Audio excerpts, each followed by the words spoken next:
The words were already out of her mouth before Zara noticed the shadow. Not a literal shadow. The conference room on the 22nd floor of the Yongnyo Tower was flooded with afternoon light, all floor-to-ceiling glass and Seoul skyline stretching out like a postcard. No, it was more of a shift in the air, a density, the particular stillness that falls over a room when someone powerful has just entered it.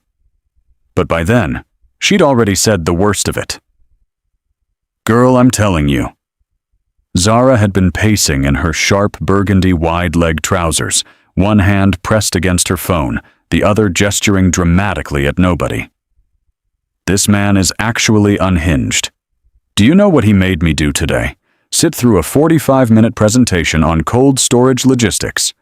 Cold storage logistics. I am the head of brand strategy, Femi, not a warehouse manager." Femi's laughter crackled through the speaker from London, 3,000 miles away. Completely useless. "Maybe he just wants to spend time with you." "Spend time with me?" Zara laughed so hard she nearly choked. "He spent time with me this morning by making me redo an entire deck because the shade of blue on slide 7 was, and I quote, inconsistent with the brand's emotional temperature." The man said emotional temperature. "Femi. About a color. About blue." More laughter from London. "And another thing." Zara was building now, warming to her own performance the way she always did when she got going. "He walks around this office like he's in a music video. All black, always. Black suit, black turtleneck, black soul. Probably. I genuinely believe he wakes up every morning, looks in the mirror, and thinks, yes, today I will personally embody the concept of midnight. And the staring? He stares at me in meetings like I'm a problem he's trying to solve in his head. It's creepy, Femi. It's actually creepy." She deepened her voice, squared her shoulders, and slipped into the impression that had been marinating in her head for weeks. All clipped precision and quiet authority. "Miss Adeyemi, in this company, we do not present half-formed ideas. Perhaps that standard is different elsewhere." She even added a slight tilt of her chin that she'd observed him doing precisely 16 times in quarterly reviews. "Oh my God, you sound just like him." That was when Zara heard it, the soft, deliberate click of the conference room door. Not loud, not dramatic. Just a small, precise sound. Like a full stop at the end of a sentence. Like a period being placed carefully at the end of everything she'd just said. She turned. Park Ji-hoon, chairman of Silver Edge Group, youngest person ever to run a multi-billion-dollar conglomerate in South Korea, man she had just described as having a black soul, was standing in the doorway. He wasn't looking at her. He appeared to be reviewing something on his phone. But he was absolutely standing there. "I have to go," Zara whispered. "What? You just got to the good part." "Femi." Her voice had dropped to almost nothing. "I think I just ended my life in Korea." She hung up before Femi could respond and stood perfectly still in the middle of the conference room, her phone clutched against her chest like a shield. How long had he been there? The room had been empty. She'd checked, twice.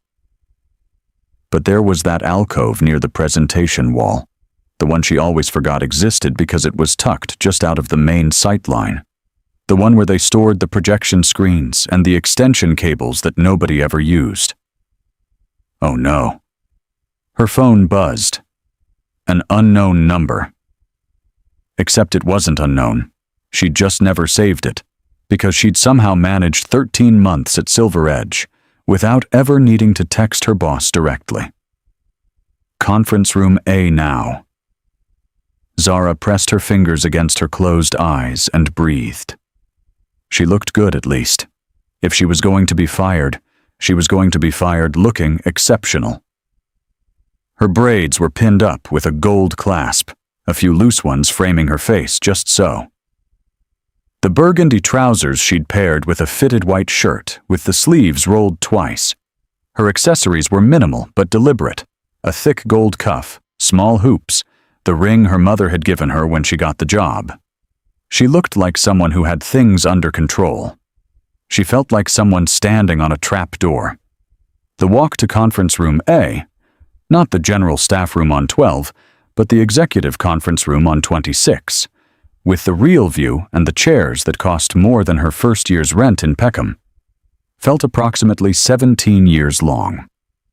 His assistant, a quietly formidable woman named Miss Kang, who had clearly seen everything and been impressed by none of it, looked up when Zara stepped off the elevator.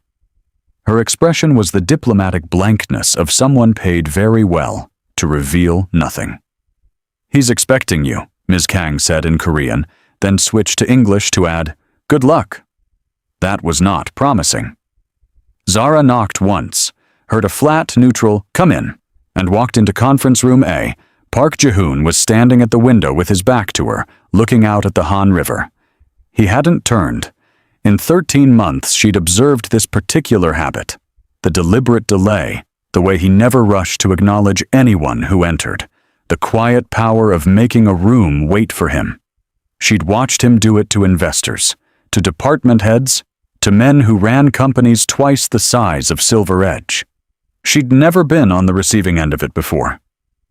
"Miss Adeyemi. Mr. Park? Sit down." She sat. The chair was unnecessarily comfortable. She resented it. "How long have you been with Silver Edge?" 13 months, she said, keeping her voice level. "And in those 13 months, I've increased our international brand visibility by 52%, rebuilt our European campaign architecture from scratch, and delivered the Hangang Residence's launch 3 weeks ahead of schedule and under budget." A pause. "I'm aware of your record. Then you also know that whatever you may have heard in that conference room, it has no bearing on the quality of my work." He turned then. And Zara, who had spent 13 months being thoroughly irritated by this man, who had categorized him neatly in her mind as brilliant but exhausting, who had thoroughly committed to finding him more annoying than attractive, found herself noticing things she normally kept herself from noticing. The particular quality of the light catching the sharp line of his jaw. The way his expression, usually so controlled it bordered on architectural, had something around the edges now. Something unsettled. He sat down across from her. Not behind the table. Beside it, in the adjacent chair closer than expected. His forearms rested on his knees. He looked for the first time since she'd met him, slightly underprepared. "You said," he began carefully, "that I stare at you in meetings like you're a problem I'm trying to solve." Zara said nothing. "You weren't wrong." She blinked. "I'm sorry." "You're not a problem." He seemed to be choosing each word with the precision he applied to everything else. "But I have been trying to solve something. I've been trying to understand why I can't seem to hold a meeting without knowing whether you're in the room. Why I schedule reviews of departments that have absolutely nothing to do with brand strategy and then find reasons to pull you into them." His jaw tightened. "Why I made you redo that deck. Because slide 7. There was nothing wrong with slide 7. The words landed between them. Zara stared at him. "I redid 40 slides." "I know." A muscle in his jaw twitched. It was not my finest moment. The silence that followed had a texture to it. Zara processed what was happening with the careful efficiency of someone whose job was to analyze communications, who sent what message, what it meant, what it was designed to make you feel. And what she was receiving right now, in this quiet conference room with the Han River behind him, and his ridiculously expensive suit jacket folded neatly over the chair beside him, was unmistakable. "Mr. Park," she said slowly, "are you telling me that you've been making my professional life unnecessarily complicated because you have feelings for me?" He didn't answer immediately, which was, from Park Ji-hoon, who never left anything unaddressed, its own kind of answer. That's a very direct way to phrase it. I'm a very direct person, as you've apparently noticed. Something shifted in his expression. Almost. Something like humor. Yes, I've noticed. Zara leaned back in her chair and looked at him. Really looked. The man was objectively beautiful in the way that expensive, well-made things were beautiful. All clean lines and precision. She'd spent 13 months building a force field against noticing that. Okay, she said. Okay. I'm not going to pretend I don't appreciate the honesty. I do. But I also need you to understand that I'm not interested in being someone's complicated situation. I didn't move to Seoul to become my boss's secret feelings project. She stood, smoothing her trousers. I moved here to build something. So if you want to have this conversation, we're going to have it properly. Not like this. Not as my employer making a confession and waiting to see if I fall in line. He stood too. Quicker than she expected. What would properly look like? Zara smiled, slow, deliberate. She'd spent 13 months watching this man be the most controlled person in every room. It was oddly satisfying to watch him be anything else. That's the thing, Mr. Park. If you want to figure that out, that's your homework. She picked up her bag. I have a brand deck to not redo. Again. She left him standing there. And for the entire elevator ride down, she kept her expression perfectly neutral. Because Ms. Kang was watching, because the glass walls were watching, because she was a professional. And then the moment the doors closed, she pressed her back against the wall and thought, what on earth did I just do? Her phone rang before she even reached her desk. What happened? Femi said, the moment Zara picked up. You went silent for 40 minutes. I thought you'd been deported. I wasn't fired. Okay, so what? He likes me, Femi. A very long pause. The Mafia boss likes you. He's not. Zara lowered her voice and slipped into the stairwell. He's a legitimate businessman who happens to have some very well-documented connections to significantly less legitimate operations, and yes, apparently, he has developed feelings for me. And I told him if he wanted to pursue that, he needed to figure out how to do it properly. You told a man who runs half of Seoul's underground logistics network that he needs to do his homework. Yes. Femi made a sound that might have been admiration and might have been terror. Zara Adeyemi, you are either the bravest woman alive or the most unhinged. Could be both, Zara said. Could absolutely be both. The first sign that Park Ji-hoon took homework seriously came 2 days later. Zara returned from a client lunch to find something on her desk that stopped her in the doorway. Not flowers. Or not just flowers. A structured arrangement of bird of paradise blooms, golden proteas, and deep violet status, arranged with the same deliberate precision he applied to everything. Dramatic, bold, impossible to ignore. No card with his name. Just for someone who shouldn't have to blend in. Her team, who had collectively developed an intense investment in Zara's professional survival, were extremely obviously pretending to do work. Nobody say anything, Zara said. We're not saying anything, said Dami, her junior strategist, who was visibly screaming with her eyes. Zara sat down and let herself look at the flowers for exactly 5 seconds. Bird of paradise. Golden protea. She'd mentioned once in a team meeting that she missed the flower markets in Lagos, that Korean florists did beautiful work, but she sometimes craved something bolder, something that didn't apologize for taking up space. He'd listened to a passing comment in a team meeting. She moved the flowers to the windowsill where she could see them and got back to work. The second move came the following week. An email. Formal, professional, from his executive account. requesting her attendance at a cultural consultation at a contemporary gallery in Insadong. The gallery was showcasing a new collection, West African textile art in conversation with Korean Hanji paper traditions. The email noted that Silver Edge was considering commissioning a piece for the Hangang Residence's lobby, and her expertise would be valuable. It was a transparent excuse. They both knew it. But when Zara arrived at the gallery and found Park Ji-hoon waiting outside, looking precisely as out of place as a three-piece suit always does among the deliberately casual gallery crowd, but making absolutely no apologies for it, she noticed something. He'd done research. Not surface research. Real research.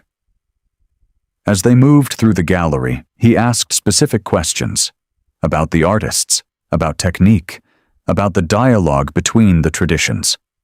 When Zara explained the significance of particular weaving patterns, when she talked about the way the Nigerian artist had incorporated Korean indigo dyeing into pieces that referenced Yoruba aso oke, he listened in the particular way that meant he was actually filing things away, not just waiting for his turn to speak. "You studied art history," he said, in front of a piece that had stopped them both. A massive tapestry, rich golds and burnt oranges cascading into deep blues. The two traditions so seamlessly merged it was impossible to find where one ended. "Undergraduate, before the MBA." She looked at him sidelong. "You looked me up?" "I hired you. I read your file." A pause. "Then I read it again more recently." "Why more recently?" He turned to look at the tapestry rather than her. "Your thesis. The intersection of diaspora aesthetics with host country visual culture. It's relevant to a project I've been considering." "Is it relevant to this project, or is this conversation the project?" The corner of his mouth moved. Not quite a smile, but in the vicinity of one. "Both, perhaps?" Zara looked back at the tapestry. "It reminds me of being in two places at once," she said quietly. "Which is basically what it is to live abroad. You're always carrying both things, where you're from and where you are, and trying to figure out how they fit together, without either one swallowing the other." He was quiet for a moment. "Is that how you feel? Here in Seoul?" "Most days." She glanced at him. "Why?" "I want to understand what your experience of this city is. Not the professional experience, the actual one." It was such an unexpectedly direct question that Zara answered it honestly before she'd decided to. "Some days it's incredible. The city moves in a way London doesn't. It's faster, more intense. Everything feels urgent and alive. Some days it's lonely in a way I didn't expect. You can be surrounded by people and still feel like you're behind glass, like everyone can see you, but nobody's quite looking." He said nothing for a moment. Then, "I know that feeling. You're one of the most powerful people in this city." "Yes," he said simply. "And I know that feeling." Zara looked at him. The gallery was quiet around them, a few other visitors drifting through the other rooms. He was looking at the tapestry again, and for a moment, without the armor of his professional context, he looked younger than she usually thought of him. More human. She filed that away and said nothing. On the drive back to the office, he mentioned, almost incidentally, that he'd be attending a Diaspora Founders Networking event the following month and had been looking for a strategic framing for Silver Edge's new International Development Fund.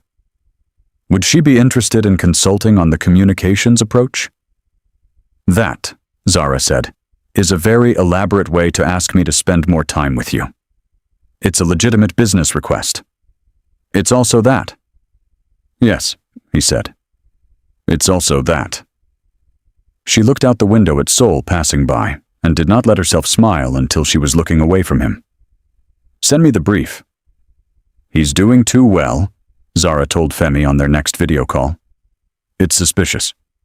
"Or," Femi said from the other side of the screen, wrapped in a blanket because London was, as always, unreasonably cold.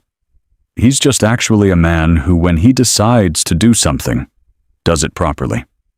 Isn't that what you said you wanted? I said I wanted effort. And he's giving you effort. Zara, babe, he researched your university thesis. He took you to an art gallery that reflected your actual background. He sent you flowers that matched your personality instead of just defaulting to red roses like every other man on earth. At what point does he get credit? Zara pulled her knees up. She was sitting on her apartment floor, her back against the sofa, the Seoul night visible through her window. I'm scared, she said, which she hadn't said out loud to anyone, including herself. Of him? Of what it means if this is real. She picked at the edge of her thumbnail, an old nervous habit. I built a whole life here on my own terms. My work, my reputation, my independence. I built all of that. And now there's this man who could technically affect every aspect of it. And I'm starting to actually like him, Femi. Not just find him attractive, actually like him. The way he thinks. The way he's trying. And that scares you because? Because what if I let him in, and then he stops trying? What if the chase is the thing he wants, not me? Femi was quiet for a moment. Can I ask you something? You're going to anyway. Are you scared because you don't trust him? Or are you scared because you haven't felt like this in a very long time, and you've gotten very good at being self-sufficient, and this feels like a threat to that? Zara said nothing. Yeah, Femi said gently. That's what I thought. You moved to Seoul by yourself. You built something extraordinary by yourself. Being with someone isn't the opposite of that. It can just be the next thing. Zara looked at her ceiling. When did you get wise? I've always been wise. You just argue with me too much to notice. The moment things shifted, really shifted, came on a Thursday evening when Zara had no intention of being moved. She was working late. The Silver Edge Spring campaign was due for final approval, and she'd sent her team home at 8, preferring to do the last pass alone, the way she always did with work that mattered. The office was empty. Just her, the glow of her screens, and the Seoul skyline spread out below like a spilled jewelry box. She heard him before she saw him. The quiet sound of someone moving through the office with the particular confidence of a person who owns it. Park Ji-hoon appeared in the doorway of the strategy suite, jacket off, collar open, with 2 cups of coffee. He set one on her desk. You're still here, she said, not looking up from her screen. I never left. He sat down in the chair across from her workspace, not behind her, not hovering, just settling, like this was a normal thing to do. I had the Busan acquisition call to finish. She looked at the coffee. He'd learned her order somewhere in the last few weeks. Oat milk, no sugar, a single shot of hazelnut syrup that she'd started getting as a comfort thing when Seoul winters started biting and had never stopped. Thank you. May I see? She hesitated for 1 second. Then she turned her monitor toward him. The campaign was for Silver Edge's new cultural fund, a 20-city international program supporting emerging diaspora artists. The hero visual she'd built was a panoramic image, different hands holding different art-making tools, a paint-loaded brush, a beading needle, a calligraphy pen, a weaving shuttle, all meeting in the center of the frame over a shared surface. The typography was clean and bold, and the color palette ran from warm terracotta through to deep teal. Park Ji-hoon looked at it for a long time. It's about convergence, he said. It's about the fact that creativity doesn't have a passport, Zara said. You carry it with you. It doesn't belong to the place you came from or the place you landed. It belongs to you. He looked at her then, directly. The way he almost never did when they were in work context. No deflection to his phone, No glance at the window. Just looking at her. That's exactly what I wanted this fun to communicate. I couldn't articulate it. You did. That's the job. No. He shook his head. The job would have been competent and correct and entirely forgettable. This is none of those things. He paused. Can I ask you something? You usually just ask. Why haven't you gone back to London? She frowned. What? Your contract renewal was 6 months ago. You signed for another year, but you had an offer from a firm in London. I know because they contacted our HR department for a reference, which I was not supposed to see, but did. He kept his voice level. You could have gone home. You chose to stay. I want to know why. Zara looked at her campaign on the screen. Because I wasn't done yet. Done with what? With becoming whoever I'm going to be here. She turned back to look at him. Lagos made me. London shaped me. But Seoul is where I'm figuring out who I actually am without the scaffolding of the places and people who already have a version of me in their heads. She paused. Does that make sense? More sense than most things I've heard in the last year. What about you? She asked. You could run Silver Edge from anywhere. You have offices in 12 cities. Why are you still here? He looked at the window for a moment. Because this is where I know how to be. The city knows me as my father's son, as the chairman, as all the things I inherited. There's a version of me here that exists entirely in other people's expectations. His voice was quiet, without the usual armor. I stay because if I left, I think I'd have to figure out who I am without all of that. And I'm not sure I'm ready. That's the bravest thing you've ever said to me. He looked at her. It doesn't feel brave. It never does. She picked up her coffee. For what it's worth, from the outside, the person underneath the chairman, the one who researches art history and sends flowers that mean something and shows up with the right coffee at 10 at night, he seems worth knowing. The silence after that was different from the silences she was used to from him. Not calculated, not waiting, just full. Like something had been said that couldn't be unsaid, and neither of them was in a hurry to move past it. Zara. He almost never used her first name. The sound of it in his voice did something she wasn't fully prepared for. I'm asking for a chance. Not a declaration, not a guarantee. Just a chance to show you that what I feel is real, and that I understand the difference between wanting you and respecting you. She put down the coffee. Looked at him across the desk that separated them, the campaign that she'd built visible on the screen behind her, Seoul spread out below them in 1,000 lights. Take me to dinner, she said. Not a work dinner, a real one. Saturday. You plan everything. Surprise me. Something in his expression, the tiniest loosening of a tension she'd thought was just his face, changed. I can do that. And Park Ji-hoon? Yes. If you book somewhere just to impress me with how expensive it is, I will leave before the first course. He almost smiled. Understood. Saturday came. Zara stood in her apartment in Itaewon and looked at her fourth outfit attempt of the evening, which told her things about herself she wasn't entirely comfortable with.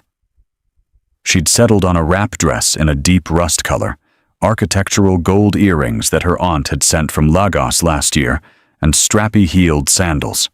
Her braids were down, freshly done, falling past her shoulders with a few gold beads woven through. She looked like herself. That was the point. At 6:55, her phone buzzed. I'm outside when you're ready. No rush. No rush. From a man who ran quarterly reviews with a timer. She was downstairs in 4 minutes. He was leaning against a dark car on the street below. Not a status car, she noticed, not a Bentley or a Rolls, but a deep Navy Genesis that managed to be expensive without shouting about it. He was wearing dark trousers and a slate blue sweater that was very obviously not black, which was, she was learning, significant. He looked like a person, rather than a concept. He looked, if she was honest, extraordinarily good. "You're wearing blue," she said. "I was told I should try color." He opened the passenger door. "I thought I'd start somewhere close to home and work outward. Blue is a solid first step." She got in. "Where are we going?" "It's a surprise." "I'm going to need more than that. You're going to need to trust me." He said it simply, and there was something in the simplicity of it that made it work better than any amount of reassurance would have. He started the engine. "Is there anything you won't eat?" "Durian." "Nobody likes durian." "I once met a man who claimed to. I didn't trust him after that." He laughed, an actual laugh, not the polite acknowledgement of humor she was used to in professional settings, but a real one. It changed his whole face. She stored the memory of it carefully and looked out the window. He drove out of the city, past Itaewon, past Mapo, past the places she knew, until the dense urban grid thinned into coastal road and she could smell the sea. The sun was going orange and low. She watched the water appear through the window. "Park Ji-hoon." "Ji-hoon," he corrected quietly. "If this is a date." She absorbed that. "Ji-hoon, where are we going?" "Almost there." He pulled off the road onto a private lane that ended at a property perched on a bluff above the water. A low, modern house, all timber and glass, utterly private, the sea visible from every angle. He parked and came around to her side before she could open the door. "Is this yours?" she asked. "Yes." "Not the penthouse in the city. Not a hotel or a venue." He looked at the house. "This is the place I come when I need to stop performing. Very few people know it exists." She looked at him. "How many?" "Before tonight? 4. She felt the weight of that the way she was meant to. Not as a manipulation, but as a gift. The kind of gift that cost something real. The table was set on the terrace overlooking the water, already laid with candles and a small arrangement of golden proteas, the same flowers as the office delivery. At the center of the table was a spread of dishes that made her pause. Tteokbokki alongside jollof rice, galbi beside suya-spiced skewers, japchae with a garnish of dried crayfish that should not have worked and somehow absolutely did. "You asked a Korean chef to cook Nigerian food," she said. "I asked a Korean chef who trained in Lagos for 6 months to create a menu that was both things at once, without apologizing for either." He pulled out her chair. "You said you were tired of food in Seoul that made you choose." Zara sat down and looked at the food and at the water and at the very careful, very trying man across from her, and did not cry, which she considered a personal victory. "This is very good," she said, keeping her voice measured. "You're doing very well." "I'm glad." He sat. "I've been nervous all day." "You?" "Extensively." He reached for his water glass. "I ran a hostile acquisition negotiation last Tuesday and slept the night before. Tonight I've been up since 4. She laughed. "Why?" "Because business I know how to do. This..." He gestured between them. "I have been significantly less practiced at." They ate, and they talked. Really talked, the way people talk when the professional scaffolding is gone. And there's just the evening and the food and the sound of the sea. He told her about his father's death, about inheriting Silver Edge at 26, in the middle of a crisis he hadn't been prepared for, about the years of performing invulnerability, until the performance became the only thing he knew. She told him about the scholarship she'd almost not taken, about her mother working double shifts in London so Zara could go to university, about the pressure of being the one who'd made it, and the quiet terror that making it would never feel like enough. "You said," she ventured, as the evening stretched long and the stars came out over the water. That you don't know who you are without Silver Edge, but I've seen you without Silver Edge tonight, at the gallery, in the office at 10 at night, just sitting with me while I worked. She looked at him. That person is not difficult to know. He was quiet for a moment. He was difficult to find. Maybe he just needed someone who wasn't looking for the chairman. When he reached across the table and took her hand, not a grand gesture, just his hand settling over hers, she let it stay there. The sea moved below them. The candles had burned low. Zara. His voice was quiet. I would like to keep doing this if you're willing. I'm not going to pretend it won't be complicated. There are things about my world, the parts you've referred to, that carry real weight. I won't minimize that.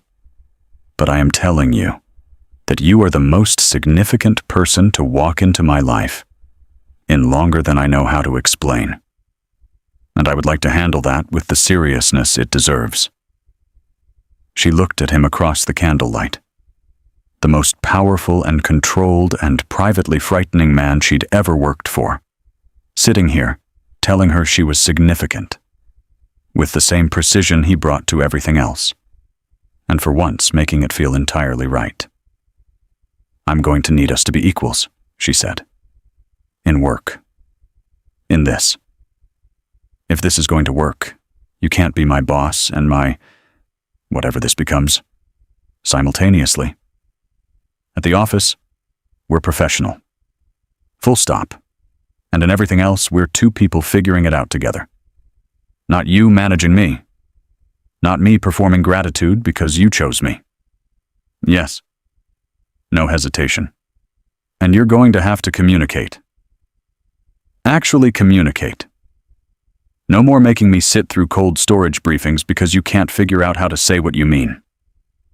I've already apologized for that. I'm putting it in the formal record. She let herself smile. Deal? He turned her hand over in his and looked at it for a moment. Deal. The following months were not simple. Simple was not the word for it. But they were real. At the office, nothing changed visibly. Zara had insisted on that, and Ji-hoon had honored it. She was the head of brand strategy. He was the chairman. And the professional line was clear and maintained. He gave her full credit publicly when the spring campaign exceeded all targets.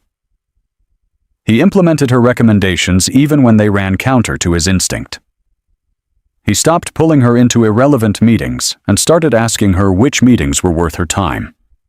Outside the office, he showed up, consistently, specifically, without fanfare. He learned which Afrobeats artists she loved and showed up to a concert in Hongdae in jeans that were clearly outside his comfort zone and stood beside her in the crowd and did not check his phone once. He took color seriously enough that she suspected he'd consulted someone professional. Burgundy, bottle green, steel blue appeared in his rotation with increasing confidence. He started texting her things he observed, a mural in Seongsu-dong that reminded him of something she'd said. An article. A menu from a new West African Korean restaurant that had opened in Yongsan that he thought she should try. Small things. Consistent things. Once, at 11 on a Tuesday, she called him because she'd gotten difficult news about a family member's health and needed to talk to someone who wasn't Femi and wasn't her team. And he answered on the second ring and stayed on the phone for 2 hours, mostly just listening. He didn't try to fix it. He just stayed. That was the thing. He just stayed. 8 months after the conference room. After the click of that door. After those words hanging in the air. Ji-hoon drove her to the beach house one Saturday in October, when the coastal air had turned sharp and the sky was doing something extraordinary over the East Sea. They walked along the water after dinner, shoes off, the tide cold around their ankles. Zara was talking about the design agency she'd been quietly building the framework for, an idea she'd been carrying for 3 years, a firm that would center diaspora creative talent in Asian markets. That would be the thing she built that was entirely hers. He listened. Then he said, "Tell me what you need to make it real. I'm not asking you to fund it. I know. I'm asking what you need. Structurally. Legally. Timeline." She looked at him sideways. "You're going to be insufferably helpful about this, aren't you? I'm going to give you every resource I have access to, and then take absolutely no credit for anything you build with them." He said it simply. "Because it's going to be extraordinary, and it's going to be yours. I just want to help you get there faster." They walked for a while without speaking. The sea was dark, and the stars were reflected in it. "I love you," she said. Not a declaration. Just a fact. Stated the way she stated things she was sure of. He stopped walking. She looked at him. I know. I said it first, and now you have to deal with that. Zara." He reached out and tucked a braid back from her face, his hand staying at her cheek. "I have been in love with you since you walked into your first board presentation, put the clicker down, and told the room you were going to do the presentation without slides, because the work should speak for itself. And then it did. That was month 2. Yes."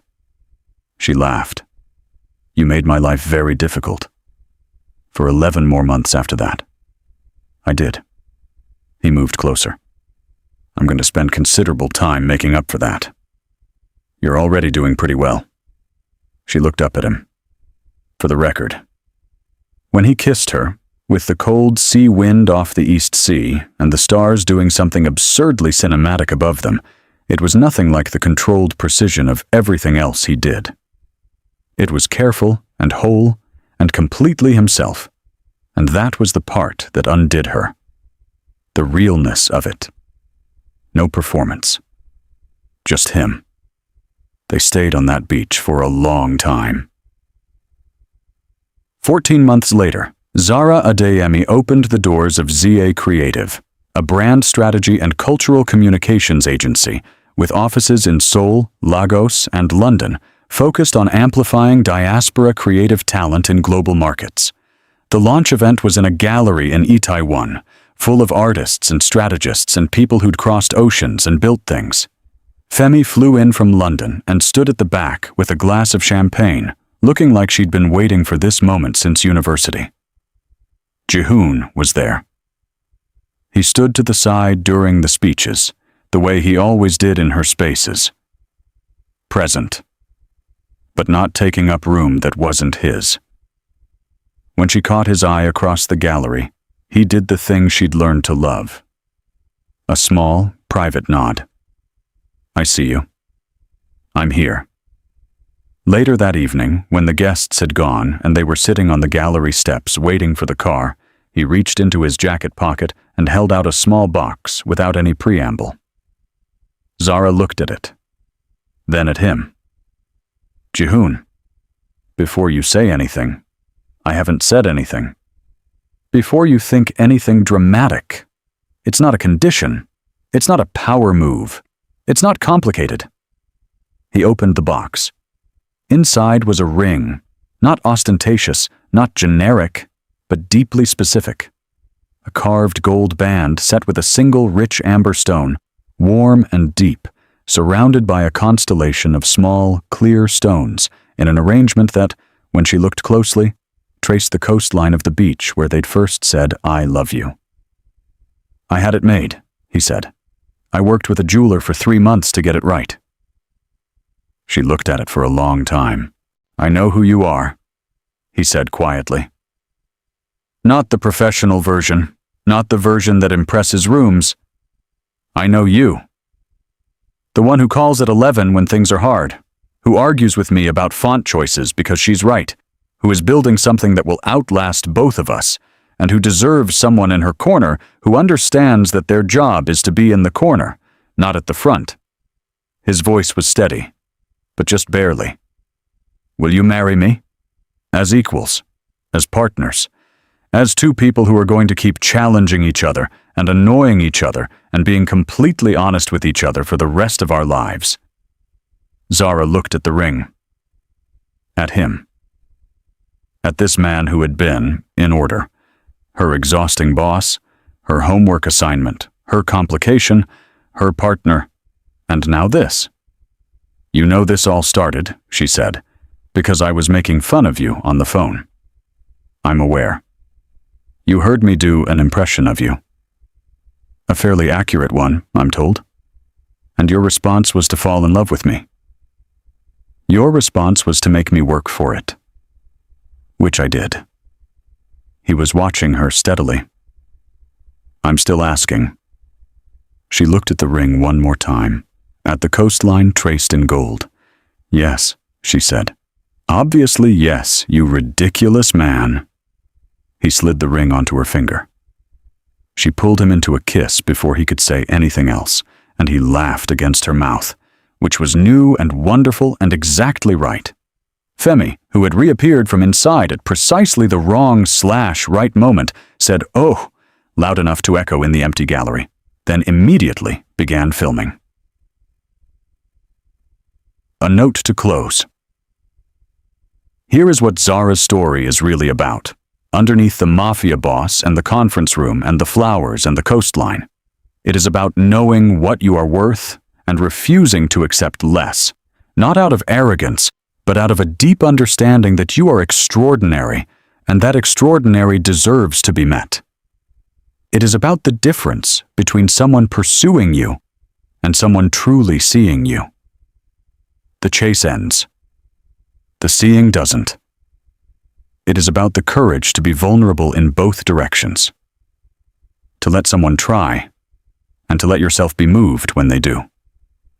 And it is about this. You do not have to choose between your ambition and your love. You do not have to make yourself smaller to make room. The right person doesn't ask you to dim your light. They adjust, they show up, they build something beside you. Not above you, not behind you, beside you. Stand in your worth. Set the standard high. And if someone rises to meet it, let them. Thank you for watching. And if this story meant something to you, share it with someone who needs to hear it today.